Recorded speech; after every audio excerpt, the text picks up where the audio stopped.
आज इस मुबारक और हसीन महफिल में मौजूद जनाब चांसलर साहब, वाइस चांसलर साहब, रजिस्ट्रार साहब, DSW साहिबा, यहाँ मौजूद तमाम असातिज़ाए किराम और अल-फलाह के आशियाने में परिंदों की तरह चहचहा कर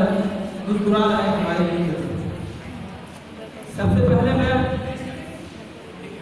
अल-फलाह की पूरी मैनेजमेंट की जानिब से और पीएम सेक्रेटरी की तरफ से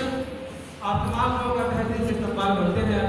वेलकम करते हैं, स्वागत करते हैं और यहाँ मौजूद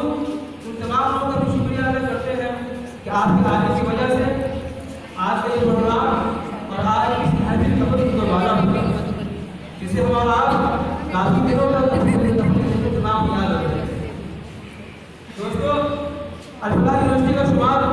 पाकिस्तान की चंद तरीन नुमाया इदारों में होता है। इसके कायम होने से लेकर हजारों की तादाद में यहाँ के स्टूडेंट्स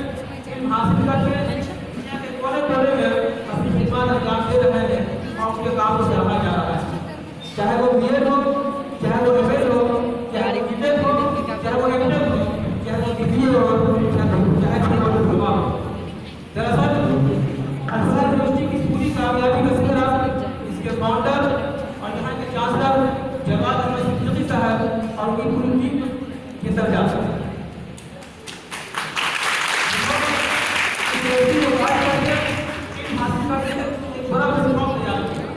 और ये उन्हीं की कोशिशों, तमन्नाओं और दुआओं का नतीजा है। हम तमाम स्टूडेंट, तमाम टीचर जो मुख्तलिफ मज़हब की ताल्लुक़ रखते हैं,